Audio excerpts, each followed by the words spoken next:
Hi, I'm your instructor, and this is the only time you're going to see my face because I didn't want it to distract from all the information that's on the PowerPoints. So I just wanted to say hi and tell you that this is what I am passionate about. I studied historical literature, I write it, I love to read it. So I hope you enjoy, which sounds a little weird because this is kind of a difficult subject, but I do hope you get something out of it and continue writing your historical fiction.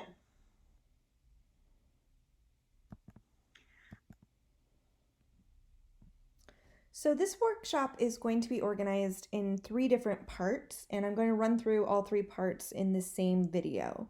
The first part is going to talk about writing historical fiction more generally. So if you don't focus on kind of the dark stuff, then maybe you want to stop after that first section. The second part is going to focus more about war stories. They are the most common, really, historical fiction that's written. And then third, I'm going to look at the traumatic backstory. So this can apply not just to historical fiction, although that is the focus, but it is a history. One of my favorite quotes from All Quiet on the Western Front: I am young, I am 20 years old, yet I know nothing of life but despair, death, fear, and fatuous superficiality cast over an abyss of sorrow. I see how peoples are set against one another, and in silence, unknowingly, foolishly, obediently, innocently slay one another. This quote just screams war to me. All right, writing historical fiction. Another quote, you're going to see a lot of quotes. This is by Geraldine Brooks, and she's a contemporary historical fiction writer. The thing that most attracts me to historical fiction is taking the historical record as far as it is known, using that as scaffolding, and then letting imagination build the structure that fills in those things we can never find out for sure. So what's the goal of historical fiction? In my opinion, it's to recreate the historical time, place, and event as accurately as possible, even if the characters and events are completely imaginary. For a specific time, place, and event, you might invent a story about a real historical person, invent a story about a real historical event, or create a completely imaginary character. Excuse me. You, as a writer, should maybe love this darker bit of history. Be meticulous at research, looking up facts for your chosen time and place, and being an avid reader of historical fiction itself. And you should value authenticity, but also be creative and realistic about your writing. What do I mean by creative and realistic? You are not a historian. Therefore, your true devotion is to the story that you are telling. So don't let the facts about the history hold you hostage. If you need to tweak them or cherry pick them without significantly altering known facts, do just that. The time period. Get comfortable with it. After all, you will be living with it for the duration of your writing. Try to understand the larger scope of the period while also examining aspects of daily life. So you need the bigger picture and the smaller picture. This will help create an authentic backdrop. The authenticity of historical fiction depends on your knowledge and use of historical detail. This means research. This also means how you translate your research into your story. Some of the worst historical fiction that I've read has clearly been written by someone who didn't do the research and just thought, I like this time, I like this place, let's see what I can do. It is not enough to say that a character walked down the street. The reader must be able to envision that street. This is a new world. Even if the reader has traveled to that place, it is highly unlikely they experienced the time period and/or traumatic event on which your story focuses. The reader cannot fathom it unless you give images for them. These should be both accurate and not recycled from other sources. Another quote from The Things They Carried. They carried the sky, the whole atmosphere. They carried it, the humidity, the monsoons, the stink of fungus and decay, all of it. They carried gravity. Talk about creating images of a place, right? I feel the oppression of that weather, of that jungle. But you also want to add some feelings too. They carried all they could bear, and then some, including a silent awe for the terrible power of the things they carried. So beautiful. The senses. As writers, I am sure you already engage these senses in your writing. I only want to emphasize their importance in this genre to convey historical fact without it looking like you're just listing. So obviously those senses are sight, sound, touch, smell, and taste. And all of those 5 senses are going to be very different depending on when and where your story is set. Here's a passage from a relatively recent work called All the Light We Cannot See. I highly recommend it. To shut your eyes is to guess nothing of blindness. Beneath your world of skies and faces and buildings exists a rarer and older world, a place where surface planes disintegrate and sounds ribbon in shoals through the air. Marie Laure can sit in an attic high above the street and hear lilies rushing in marshes 2 miles away. She hears Americans scurry across farm fields, directing their huge cannons at the smoke of St. Malo. She hears families sniffling around hurricane lamps in cellars, crows hopping from pile to pile, flies landing on corpses in ditches. She hears the tamarins shiver and the jays shriek and the dune grass burn. She feels the great granite fist sunk deep into the earth's crust on which St. Malo sits, and the ocean teething as it from all 4 sides, and the outer islands holding steady against the swirling tides. She hears cows drink from stone troughs and dolphins rise through the green water of the channel.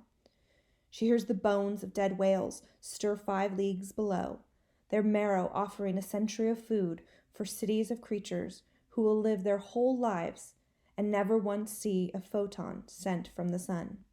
She hears her snails in the grotto drag their bodies over the rocks. You want to let the characters drive the cart, as they were doing in the previous example. Because you are showing, not telling, the characters engaging with the historical details reveals the time and place to your reader, not you just dumping facts on them. Your characters should be interacting with these details with all of their senses. They smell the feces tossed onto the uneven stone streets. They squint in the flickering light of a whale oil lantern. They feel every inch of the dull blade digging for a bullet fragment. They hear the thundering of soldiers' boots.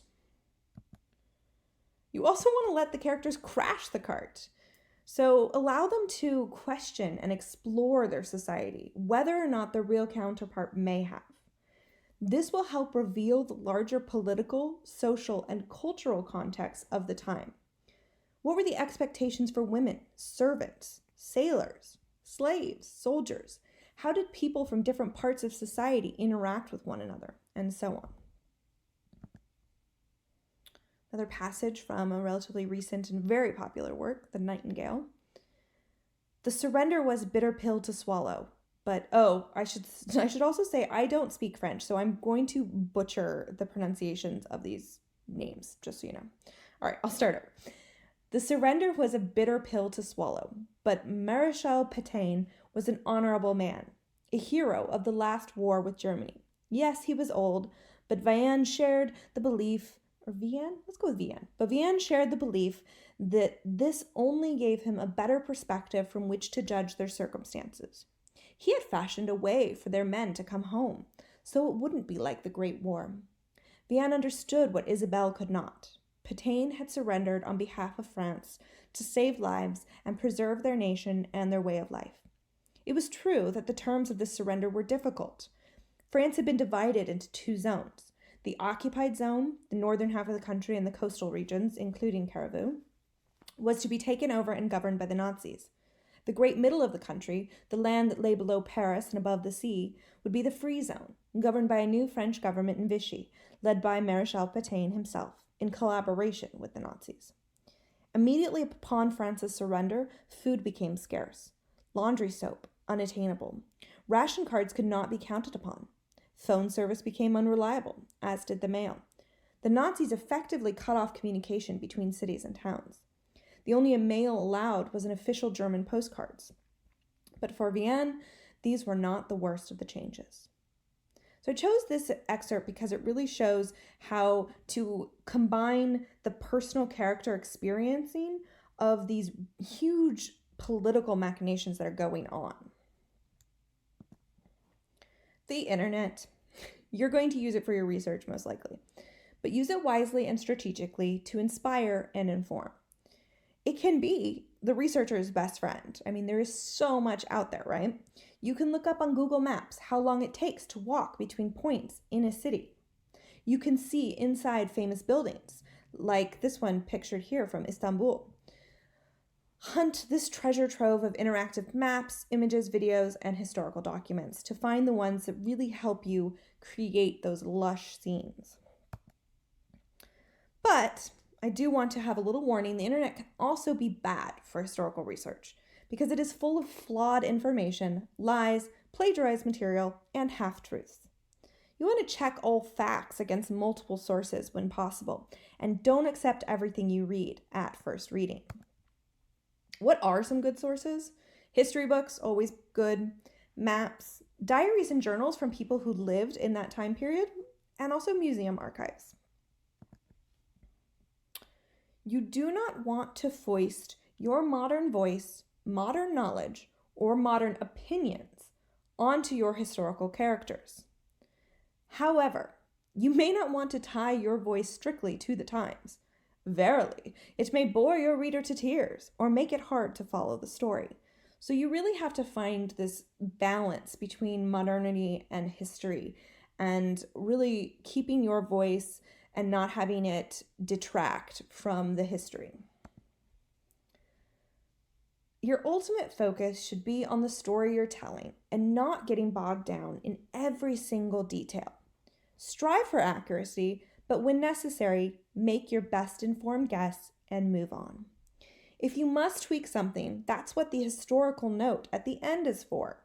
You get to say, hey, I know this wouldn't have happened this way, but here's why I did it. No matter what, errors will always still slip through. So after doing your research and checking all your facts, basically doing your due diligence, ultimately you just have to let it go. This is an excerpt from The Water Dancer. All of these fanatics were white. They took slavery as a personal insult or affront, a stain upon their name. They had seen women carried off to fancy, or watched a father who was stripped and beaten in front of his child, or seen whole families pinned like hogs into rail cars, steamboats, and jails. Slavery humiliated them because it offended a basic sense of goodness that they believed themselves to possess.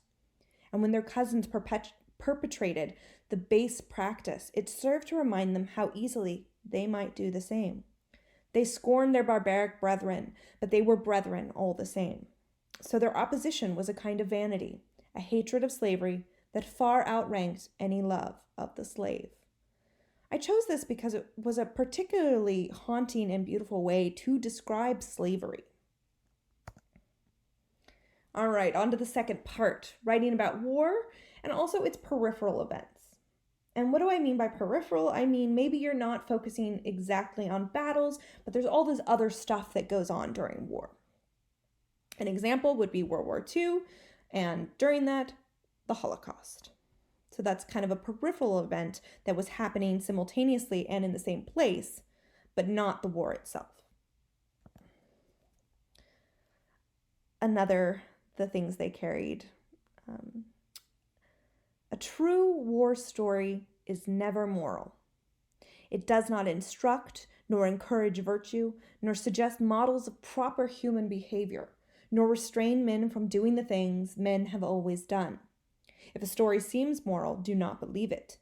If at the end of a war story you feel uplifted, or if you feel that some small bit of rectitude has been salvaged from the larger waste, then you have been made the victim of a very old and terrible lie. There is no rectitude whatsoever. There is no virtue. As a first rule of thumb, therefore, you can tell a true war story by its absolute and uncompromising allegiance to obscenity and evil. Now, I'm not saying I necessarily agree with Tim O'Brien here. I think that nowadays, readers especially like to have some kind of redemption at the end of even war stories. Not everybody dies, not everybody is miserable. That there's something positive out of war, which sounds, again, weird to say, but he's really, really honing in on the fact that war might not have redemption. It might not have this virtue, and it's going to show the worst of humanity. And so for him, that is what a true war story does. Your war story might be different. Why is war such a common focus of historical fiction? These are just my thoughts on why I think it makes for so many wonderful stories. First, my thought is that the darker moments in history just offer tons of potential storylines. I mean, there's so many things that you could possibly write about.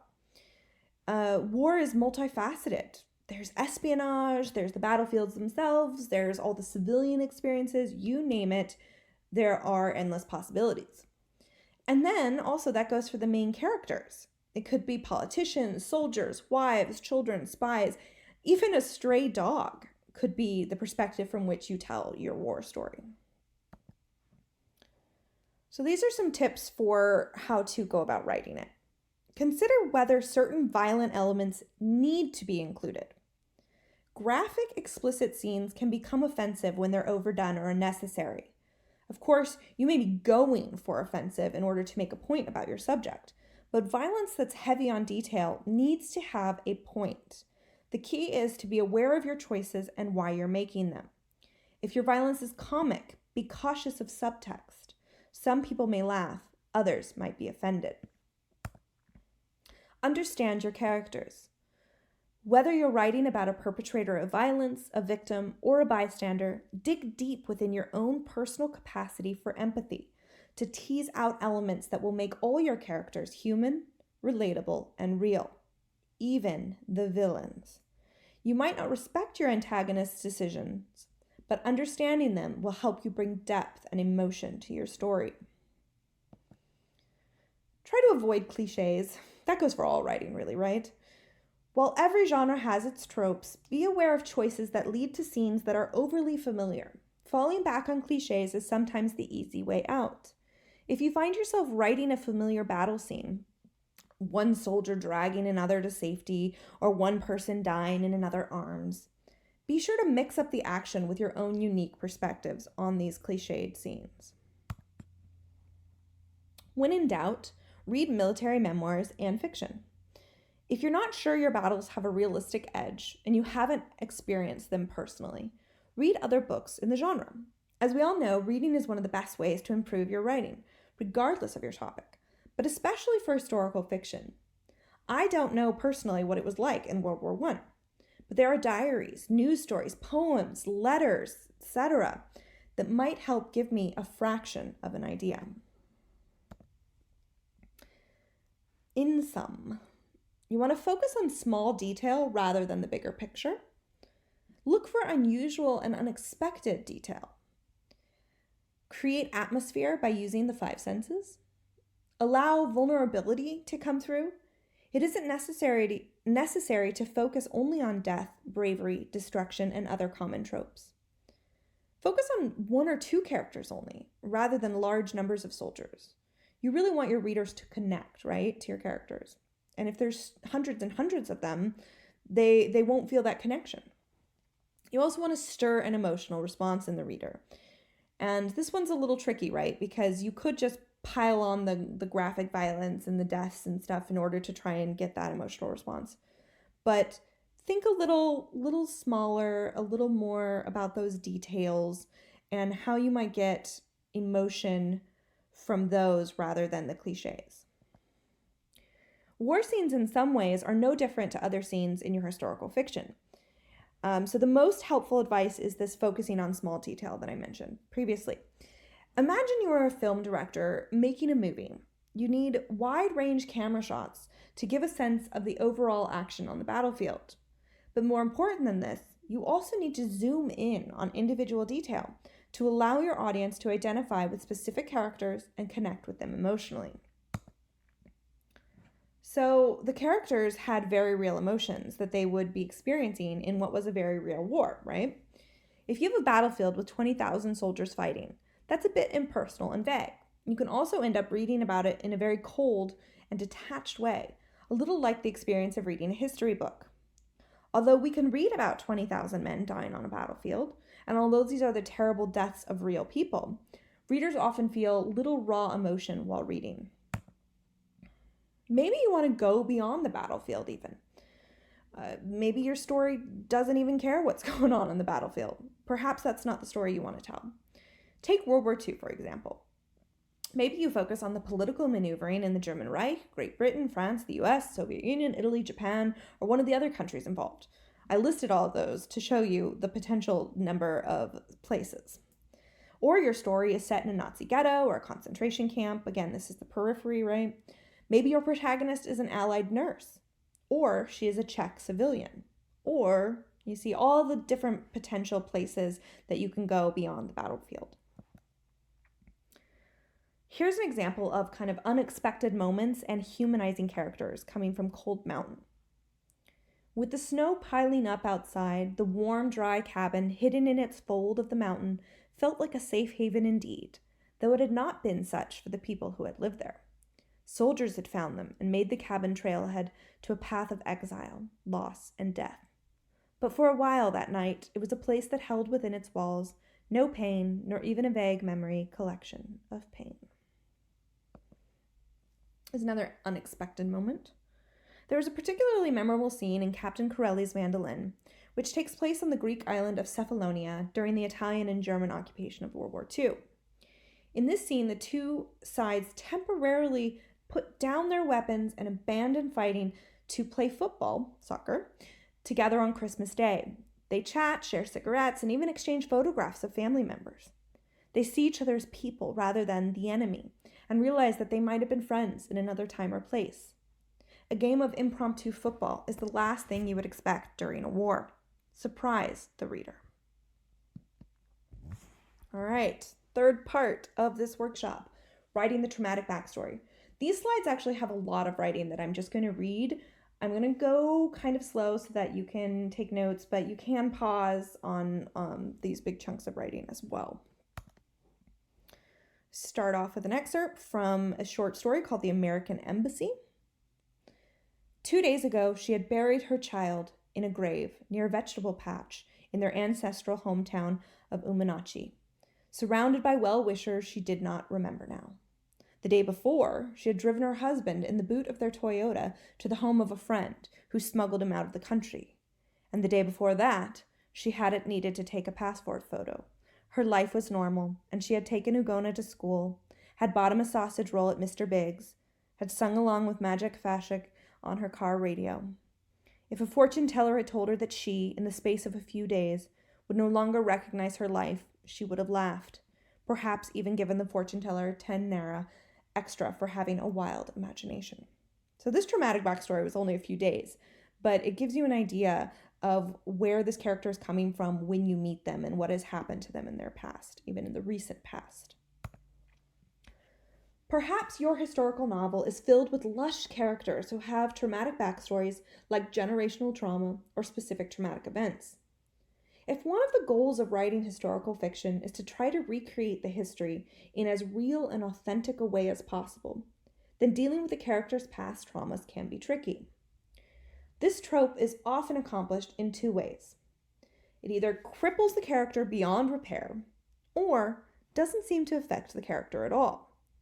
But realistically, most of your characters will be living with their traumas somewhere in between these two.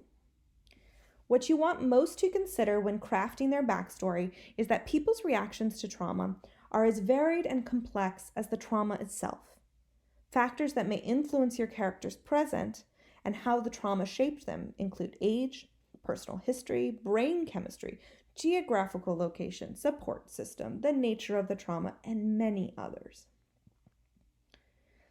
This is just an example. Let's say your story is set in the immediate aftermath of the Civil War, as the country and its people lick their wounds and attempt to come together. During the war, your main character experienced sexual assault at the hands of several Confederate soldiers, and her Union soldier husband was killed.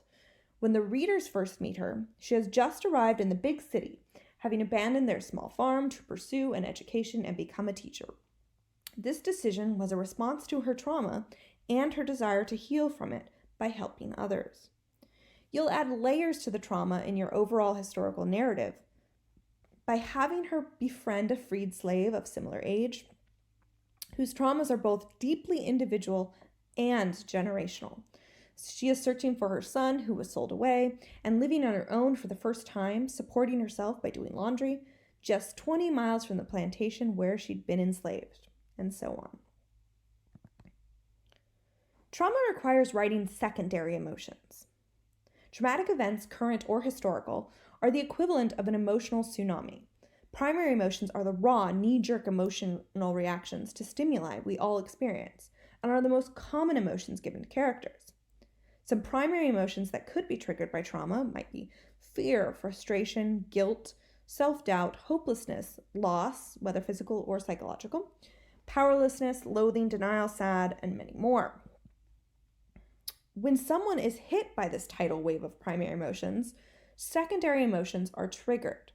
Secondary emotions are our thinking reactions to primary emotions. Some of the secondary emotions that could be triggered because of trauma might be anger, shame, anxiety, bitterness, resentment, numbness, rage, and grief. Don't be lazy. As a writer, you need to dive deep into these secondary emotions and layer the primary emotions so the reader can experience the loss, anxiety, and trauma with your character. Historical trauma needs authenticity in the present. For someone who's experienced past trauma, whether it was emotional, physical, sexual, or verbal, each time the anxiety is triggered doesn't mean that the actual events are recalled with any amount of detail. For example, for someone with PTSD, unless there's a flashback, the body reacts to the past trauma as though it's happening all over again, but they might not necessarily actively recall the event. Who would choose to relive the worst moment of their life over and over? More likely, they'll avoid thinking of it at all, which makes your job even more difficult, but rewarding when readers figure it out. Writers need to treat this carefully when using trauma as backstory. Physiological symptoms are one way to signal to a reader that the character, or at least their body, is reliving a traumatic event, even if they won't think about it. A woman who was abused as a child will not want to relive the abuse in her mind every time a man larger than her walks into a room. However, this woman might notice her heart rate accelerate. She might begin to sweat or blush for what feels like no reason. She may maneuver herself to make sure she can make a quick exit if needed, or insist on sitting at the end of the row or table. These are all symptoms of anxiety. By providing this evidence of what this woman is experiencing, the reader can draw the conclusion that she's struggling with something from her past. With backstory, you want to answer one question and leave the reader with two more. Past trauma has four main lasting reactions: fight, flight, freeze, or fawn. Most people have heard of the fight or flight survival instinct. You either try to get away or escape somehow, or you come out fighting. Sometimes fighting looks like getting angry at themselves or others. It's not just flying fists. Freeze looks more like learned compliance, going numb, denial, fatigue, or even disassociation. If we can't get away or fight our way out, our brain has this incredible ability to escape within itself. Fawn is like the possum playing dead. Sometimes this is done consciously, complying but looking for an escape, or sometimes it's unconscious. They take a beating knowing the abuser will pass out and they can be safe or flee. Emotional triggers caused by past trauma have a desire at their foundation, like all characters' motivations. When anxiety is triggered, there's an immediate flood of primary emotions and secondary emotions come to the front almost instantly. That's why much of the time we aren't aware of the primary emotions causing the secondary emotion. It's your job as the writer to show it so the reader can lean in and figure out what's going on, what happened in their past to make them have this reaction. To show character growth, try giving your character a promise they've made to themselves or motivation that triggers an emotional response. Examples of these desires or motivations might be never to be a victim again, never let someone hurt me again, not to be made fool of again, never let them see me cry, never be hurt emotionally again, never trust again, etc. These inner desires and kind of survival could be shown through internal dialogue or choices. What these desires signal is that there's a festering wound the character wants to keep covered up and hidden. What they need to do is expose that lie to the air and let it heal, work through the primary emotions causing it all. There's a lot of room in these situations for character arc. Let these characters learn as they go through the story. If they begin the story having already overcome the trauma, make sure there's real justification for giving them the trauma to begin with. Don't end the story with them as broken and floundering as when the readers first meet them. They must grow somehow. Something has to give, right? No one repeatedly signs up to be beaten and abused by their past. Either they get over it, they get even, or they find some way to forget about it and numb the pain. Some causes of historical trauma.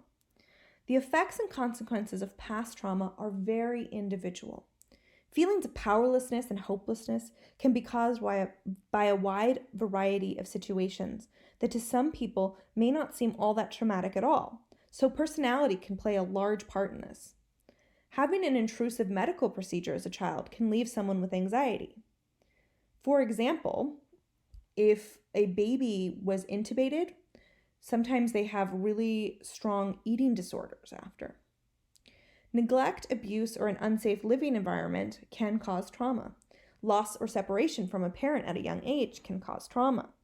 Emotional neglect is devastating and can happen in an otherwise happy home where children are well provided for. Basically, anything that forces a child to feel insecure can cause trauma. The younger a child is when this trauma is experienced, and the length of time it continues, the more devastating the adulthood anxiety can be.